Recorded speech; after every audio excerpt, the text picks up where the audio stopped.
नमस्कार। क्या कहता है भारत में आपका स्वागत है। जिंदगी आजकल ऐसा लगता है सांप सीढ़ी के खेल की तरह हो गई। हम सबने सांप सीढ़ी का खेल बचपन से लेके आज तक कभी न कभी खेला जरूर है और पिछले लॉकडाउन में तो बहुत सारे लोगों ने अपने घर में बच्चों के साथ सांप सीढ़ी का खेल खेला ही है। आजकल की जिंदगी भी कुछ इसी तरह से हो गई है। हम जब घर से सुबह बाहर निकलते हैं तो हर कदम पे ऐसा लगता है कि सांप बैठा। सांप से मतलब कोरोना। और जब शाम को सुरक्षित घर वापस पहुंच जाते हैं और 2 दिन 4 दिन 5 दिन तक सब कुछ हालात सामान्य रहते हैं तो ऐसा लगता है कि हमने वो सांप सीढ़ी के खेल से जंग जीती। यही सच्चाई है आज के जीवन की। हर दिन हर व्यक्ति इस खेल से रूबरू हो रहा है, चाहे वो जाने अनजाने में हो या वो सच में हो। किसी को कोरोना हो गया यानी कि अगले पासे पे ही जैसे ही चाल चली कोरोना मिल गया। नहीं हुआ तो आपकी जिंदगी पटरी पर चल रही है। आज बात उत्तर प्रदेश की कर लेते हैं, जहां पर कि 2 मई को मतगणना होनी है और मतगणना के लिए कोर्ट ने नियम तय कर दिए हैं। कोर्ट के साथ चुनाव आयोग ने भी ये नियम तय कर दिए हैं कि जिनको भी मतगणना कर्मी बनना है, चाहे वो सरकार की तरफ से हो या पोलिंग पार्टियों की तरफ से हो या राजनीतिक दलों की तरफ से हो, उनको अपनी कोरोना जांच करवानी पड़ेगी। मगर जिस तरीके की भीड़ कोरोना जांच कराने के मामले में सामने आ रही है, शर्म आनी चाहिए। जिस तरह से मामले कोरोना के तेजी से बढ़ रहे हैं उसको देखते हुए तो कम से कम जिन लोगों ने ऐसी लाइन लगाई है उनको सोचना चाहिए। देखें पूरी वीडियो। जहां एक तरफ कोर्ट और चुनाव आयोग द्वारा प्रत्याशियों को मतगणना वाले दिन के लिए कोरोना रिपोर्ट अनिवार्य की है, जिसके चलते प्रत्याशियों द्वारा कोरोना की जांच करवाने के लिए स्वास्थ्य केंद्रों पर जमकर भीड़ लगाई गई है। देखें ये वीडियो।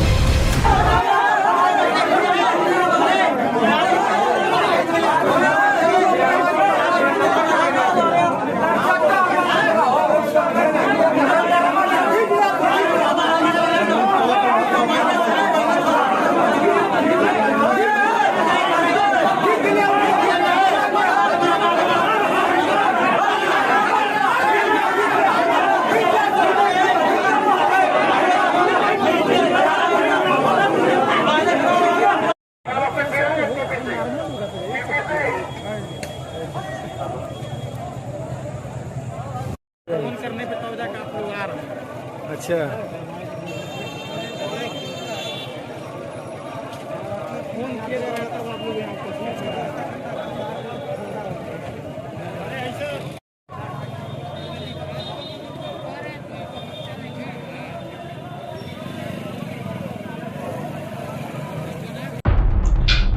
उम्मीद है कि वीडियो देखने के बाद में अब संबंधित अधिकारीगण सोचने पे मजबूर जरूर होंगे।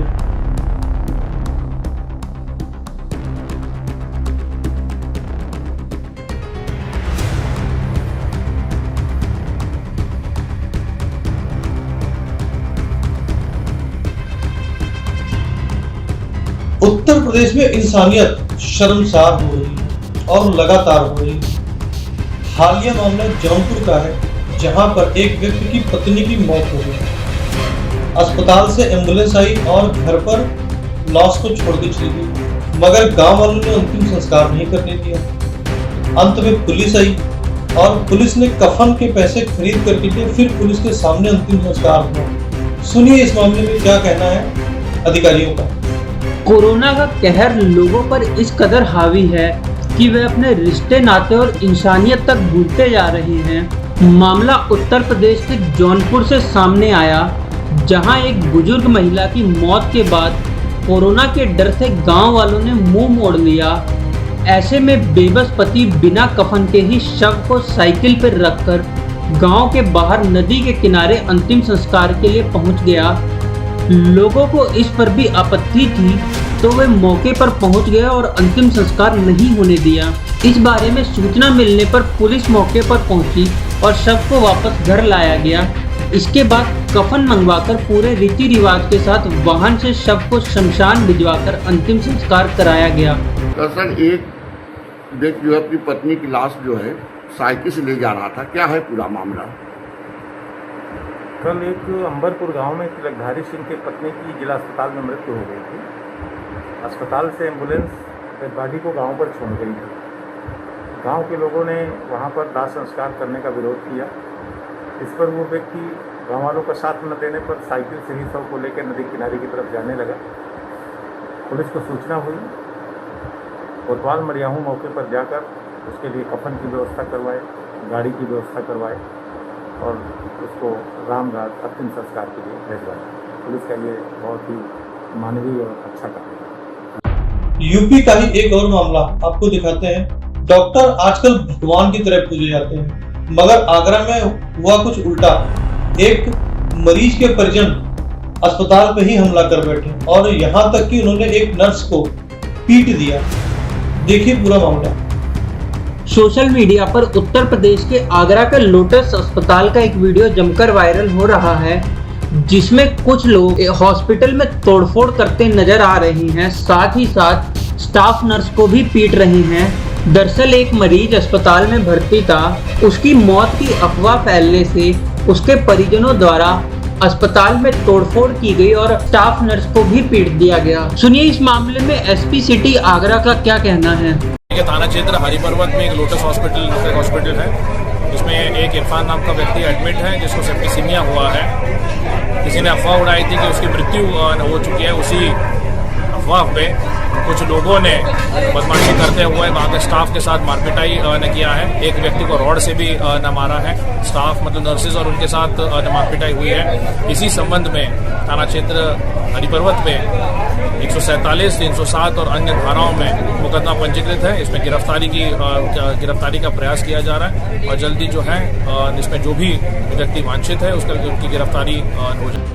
कोर्ट ने कल दिल्ली की सरकार को फटकार लगाई थी और कहा था कि अगर आपसे दिल्ली नहीं संभल रही तो इसे केंद्र को सौंप देते हैं। कुछ ऐसा ही आज इलाहाबाद हाईकोर्ट में उत्तर प्रदेश सरकार को फटकारते हुए कहा। क्या कहा, सुनिए इस पूरी हमारी रिपोर्ट में। उत्तर प्रदेश में कोरोना तेजी से फैल रहा है। इसी बीच इलाहाबाद हाईकोर्ट ने प्रदेश में कोरोना संक्रमण से निपटने के सरकारी तौर तरीकों पर नाराजगी जताते हुए कहा कि सरकार माई वे या नो वे का रास्ता छोड़े और लोगों के सुझावों पर भी अमल करे। नागरिकों को ऑक्सीजन न दे पाना शर्मनाक है। हाईकोर्ट ने तीखी टिप्पणी करते हुए कहा कि कोरोना का भूत गली सड़क पर दिन रात मार्च कर रहा है। लोगों का जीवन भाग्य भरोसे है। डर से सड़क गलियां रेगिस्तान की तरह सुनसान पड़ी हैं। शहरी आबादी कोरोना की चपेट में है। आज एक बार फिर इलाहाबाद हाईकोर्ट ने उत्तर प्रदेश सरकार को यह सुझाव दिया है कि ज्यादा संक्रमित शहरों में लॉकडाउन लगाया जाए। आजकल एक भिखारी जो सड़क पे भीख मांगते हैं और गाना गा करके लोगों का मन बहलाते हैं, उसका एक वीडियो वायरल हो रहा है। सुनिए इस वीडियो में उसने क्या कहा। कहना गरम गरम पानी से नहाना, दूरी दूर तुम रहना, इसका नाम हो गए कोरोना, इसका नाम हो गए कोरोना, नाम हो गए कोरोना, इसका नाम हो गए कोरोना। भूखे को खिलाना, प्यासे को पिलाना, भूखे को खिलाना भैया, प्यासे को पिलाना। माता पिताओं की सेवा कर, माता पिताओं की सेवा कर, कोरोना से मत तो डर।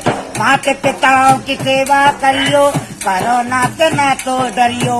मोदी का कहना समझाना, समझाना भैया, भारत को है भारत को बचाना। हाँ साफ सफाई मुँह पे पट्टी, मोदी का है कहना, गरम गरम पानी से नहाना, दूरी दूर तुम रहना, इसका नाम हो गए कोरोना, इसका नाम हो गए कोरोना, नाम हो गए कोरोना, इसका नाम हो गए कोरोना।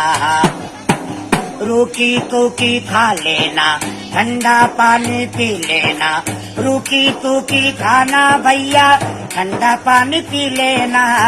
गाड़ी में ही रहना और रहना, रहना भैया, घर में ही रहना। हाँ, चाप कपाई मुंह पे पट्टी मोदी का है कहना, गरम गरम पानी से नाना दूरी दूर तुम रहना, इसका नाम हो गया कोरोना, इसका नाम हो गया।